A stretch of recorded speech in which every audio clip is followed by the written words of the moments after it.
Montréal pue. Et ça pue partout.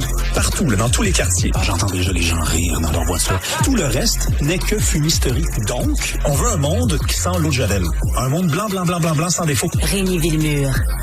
Je tiens à dire que quand tu dis un monde blanc, blanc, blanc, tu fais référence à l'eau de Javel. Ah non. Oui, je sais. Il y a déjà quelqu'un qui a dit bon, regarde le raciste. J'étais là, écoutez la chronique à l'origine, s'il vous plaît. Je ne fais pas un appel à la blanchitude généralisée au Québec. Te rappelles-tu quand Michel Blanc avait fait une blague lors des dernières élections puis qu'elle avait dit « Je vous invite à voter blanc » ou quelque chose comme ça?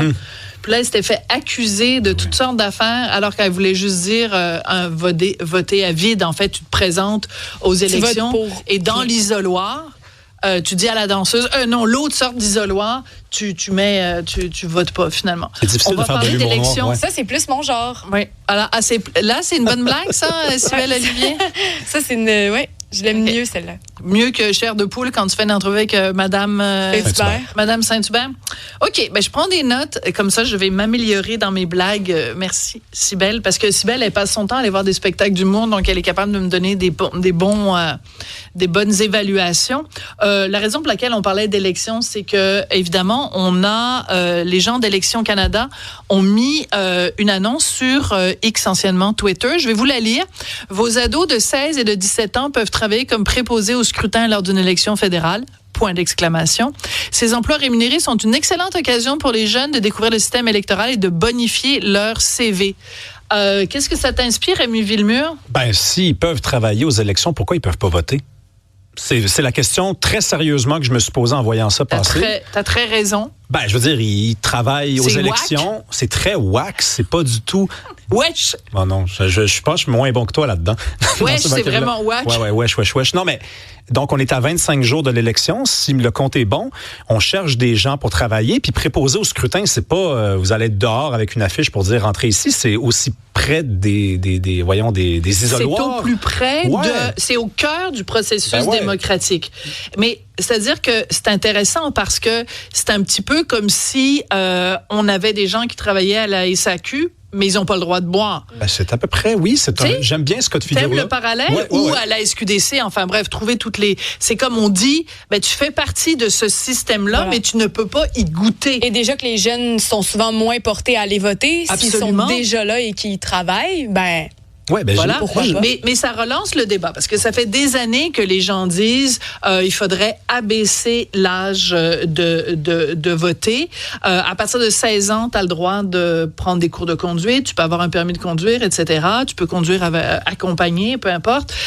Donc, est-ce que tu penses qu'à 16 ans, un jeune a la maturité nécessaire pour voter?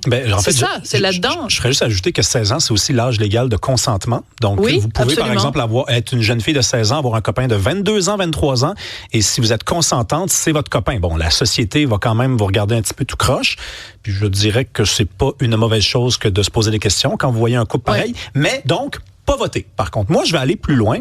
Moi, je donnerais le droit de vote aux enfants. Je le donnerais aux très jeunes adolescents. Là, t'es de mauvaise foi, Rémi Villemure. Non, tu pourrais m'accuser dans la provocation. Tu es cynique, tu es sarcastique, tu n'es pas sérieux. Tu n'es pas sérieux. Alors, oui, c'est ça, des enfants. Regarde bien. Je sais que c'est à moi de te le démontrer. Je veux dire, la preuve, c'est moi qui dois te la faire. Le fardeau de la preuve, c'est comme ça que ça s'appelle, jeune homme. Oui, exactement. Le fardeau de la preuve, il me revient. Mais je vais quand même un petit peu tricher. À chaque fois qu'on me présente des arguments contre le droit de vote pour les jeunes de moins de 18 ans, j'y réponds avec mes talents, probablement, mais aussi robustesse. Et non, mais présente-moi-en un. Pourquoi on devrait faire voter juste les gens de 18 ans et plus? Je t'écoute.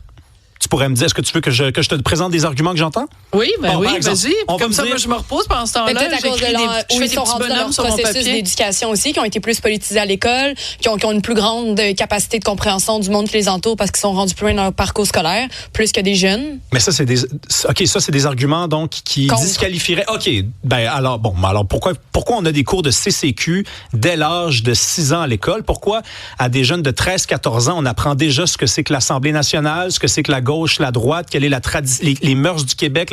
Les jeunes savent de quoi on parle quand on parle de politique. Peut-être l'influence des parents, alors, qui va être beaucoup trop grande chez les enfants. J'aime beaucoup cet argument-là. Alors on nous dit souvent ça. On nous dit effectivement que les parents pourraient manipuler leurs enfants. Moi, je vous invite vraiment à faire cet exercice-là en fin de semaine. J'ai un mot pour toi, religion.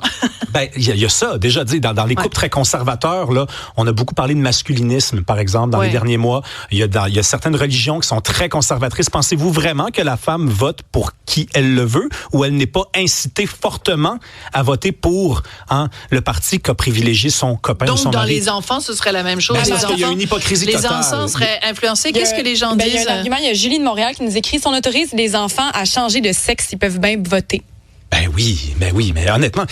Mais je pense que c'est à partir de 14 ans que tu n'as plus. Alors, de toute façon, même au-delà de changer de sexe, à partir de 14 ans, tu peux aller voir le médecin pour des questions de santé et tu n'as pas besoin d'avoir un adulte, tes parents présents dans la. Puis oubliez pas une chose, là, l'enfant. Prenons un enfant de 12 ans, OK? Parce que c'est vrai que 5-6 ans, bon, on commence à être un petit peu dans la provocation. Mais tu as 12 ans, mettons que ton père te dit, tu vas voter absolument pour ce parti-là, c'est le fun, la loi exige, je peux utiliser mon enfant. L'enfant, il est tout seul derrière l'isoloir. Il est tout seul. Oui, il y a de la pression. Il votera pour qui il voudra. Au même titre, je le répète, que la femme qui habite dans un couple, qui forme un couple avec quelqu'un qui est autoritaire, quelqu'un qui dit, on vote pour ça, nous, pose-toi pas de questions. C'est la même affaire. La manipulation, elle existe déjà. Je trouve qu'on vit dans un monde hypocrite. Oui, okay? mais ça, c'est très... Oui, ça, c'est...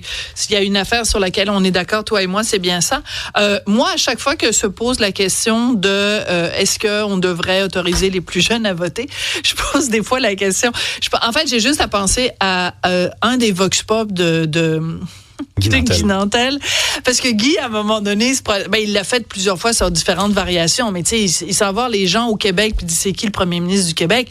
Puis je me souviens, à un moment donné, il l'a fait et il y a quelqu'un qui dit il n'y a pas de premier ministre provinciaux, il y a juste un premier ministre à Ottawa, puis il y a juste un premier ministre au Canada. Tu demandes aux gens, tu sais, les gens, René Lévesque, as-tu déjà été premier ministre? Il dit non, c'est juste le nom d'un boulevard. Je veux dire, c'est comme, il y a un certain pourcentage de tatas qui ont pourtant le droit de vote. Ben oui. Donc, si le critère, je vais te répondre comme ça à la question. Si le critère pour accorder le droit de vote, qu'on le refuse aux gens de moins de 18 ans, c'est sur la base de t'es pas assez informé puis tu sais pas de quoi tu parles, ben il y en a un forum au complet, un centre Bell au complet. Ben tout à fait. Puis même si pas voter, là. Même si c'est pas une vraie expérience scientifique, toute la démarche de Guy Nantel, s'il était devant nous, il nous le dirait. Des gens qui ont répondu des conneries, là, il en a rencontré autant chez les 18-65 ans que chez les moins de 18 ans, parce qu'il est allé dans des manifestations étudiantes, il en a posé des questions. Puis c'est vrai qu'il y avait des nonos dans toutes les catégories d'âge. Puis la manipulation, ça va au-delà de la question de le parent va-t-il dire à son enfant de voter pour ça? On est dans la manipulation. C'est pas juste ça. Posez la question à des amis que vous avez autour de vous. Il y a plein de gens pour qui le vote n'est pas quelque chose d'absolument essentiel. Il y a des gens qui vont dire, pour qui tu penses que je devrais voter? À ce moment-là, le fait qu'ils votent aux 4 ans, ce n'est pas exactement aussi important que nous, on l'entend. Alors moi, j'aimerais...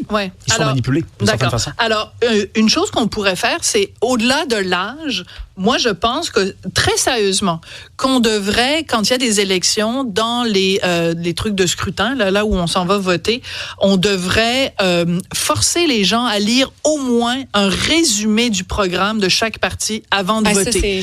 C'est comme quand tu signes, mettons, un bail ou une hypothèque ou peu importe, tu sais, il faut que tu lises le document puis tu mets tes initiales en dessous comme quoi vous avez pris connaissance de ce que c'est l'importance de votre hypothèque. Ben là, vous êtes en train d'hypothéquer peut-être le pays. Fait qu'avant ça, on veut vous laisser, on veut s'assurer que vous ayez lu puis que vous connaissiez, vous signez en connaissance de cause. Merci Rémi, merci Cybèle, merci Hugo, à demain. Une autre vision de l'actualité.